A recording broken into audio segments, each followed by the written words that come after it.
You are watching ZTV News. Moradabad में कांग्रेस प्रदेश महासचिव सचिन चौधरी की पत्नी व आराध्यम बिल्डर की डायरेक्टर आभा चौधरी ने कांग्रेस नेता व अमरोहा के पूर्व सांसद कुंवर दानिश अली पर गंभीर आरोप लगाए हैं। उन्होंने कहा है कि कुंवर दानिश अली की मिलीभगत के चलते मुरादाबाद में हमारे परिवार पर प्रशासन के द्वारा कार्यवाही हो रही है। मुरादाबाद में अभी 2 दिन पहले ही एसडीएम के आदेश पर आराध्यम बिल्डर कंपनी द्वारा निर्माण की गई बिल्डिंग पर सीलिंग की कार्यवाही की गई है, जिसका विरोध आज आभा चौधरी ने प्रेस वार्ता करके किया था।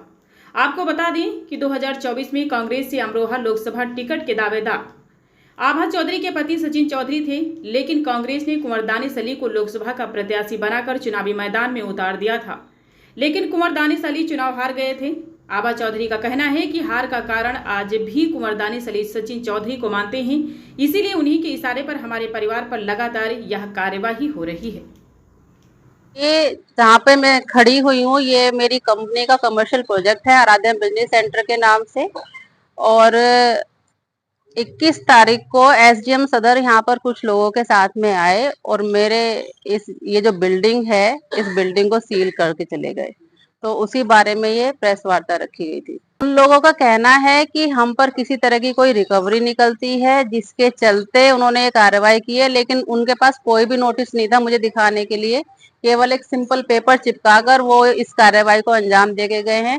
ये प्रोजेक्ट हमने 2018 में आवास विकास से पास करा के पूरा डिलीवर कर दिया था, पोजेशन भी हो गया है। तो यहाँ जो ग्राहक है उन्होंने अपने छोटे छोटे ऑफिस और जी एक स्कूल भी खुला हुआ है, वो चीजें खोली हुई हैं। तो वो यहाँ पर हमारा ऑफिस समझकर इस चीज को सील कर गए। मुकदमे की वो बात कर रहे हैं जिसका रेफरेंस उन्होंने दिया है कि हम पे रिकवरी है। उस मुकदमे को वापस ले चुका है हमारा जो ग्राहक है, ग्राहक के साथ हमारा समझौता हो गया है और उसके चलते हमने उसे कुछ पेमेंट भी वापस कर दिया है और कुछ उसने पीडीसी ले लिए हैं। तो वो तो मुकदमा खत्म ही हो चुका है। मुझे लगता है कि सचिन जी के राजनीतिक कद की वजह से ये चीजें हमारे साथ हो रही है, क्योंकि हम लोग विपक्ष में हैं तो बीजेपी के लोग हमारे पीछे पड़े हुए हैं। और इसमें सबसे बड़ा हाथ इस बार 2024 में जो अमरोहा के चुनाव लड़े थे अभी प्रत्याशी जो पार्टी की तरफ से भेजे गए थे दानिश अली, वो भी उनसे दुश्मनी मानते हैं। तो वो सभी अधिकारियों के साथ मिलकर इन चीजों को करा रहे हैं। दानिश जी हैं जो बीजेपी के सांसद हैं, उनके साथ मिलकर इन चीजों को करा रहे हैं। नहीं, दानिश अली बसपा पार्टी से थे और वो अब आए हैं कांग्रेस में, क्योंकि यहाँ पे पहले उम्मीदवारी सचिन जी की बताई जा रही थी, लेकिन उन्हें एंड टाइम पे पार्टी ने बदल के भेजा। तो उन्हें लगता है कि उनका चुनाव हम लोगों ने हरवाया है, जबकि वो क्षेत्र में कभी नहीं गए। 5 साल तक क्षेत्र में नहीं आए, कोई काम नहीं किया, यहाँ की जनता उनसे खुश नहीं है, वो इसलिए चुनाव हारे। उन्हें लगता है कि उन्हें हराने में सचिन जी का हाथ था, तो इसी चीज से दुश्मनी मानकर वो इन सब चीजों को करा रहे हैं हमारे साथ में। जी, राजनीतिक मतभेद के चलते ये हो रहा है। पहले मेरी कंपनी के खाते सीज कर दिए गए, जीएसटी का नोटिस भेजा गया, खातों में रिकवरी लगा दी गई। उसके बाद में कोई कोरोना काल का केस था, उसके तहत सचिन जी पे देशद्रोह का मुकदमा लग गया है।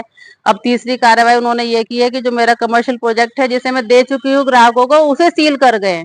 आप सोचिए, किसी की रजिस्ट्री हो चुकी है, कोई किसी चीज को ले चुका है, उसके बाद किसी और की संपत्ति को सील करके गए हैं। यहाँ पर मेरा कोई कार्यालय नहीं है, मेरी कंपनी का कार्यालय वसुंधरा में है, गाजियाबाद में है, जहाँ से हम ऑपरेट करते हैं। अब मुझे नहीं पता कि यहाँ पे किसी और के ऑफिस को वो सील करके क्यों गए हैं, मुझे समझ नहीं आई एसडीएम साहब की ये बात।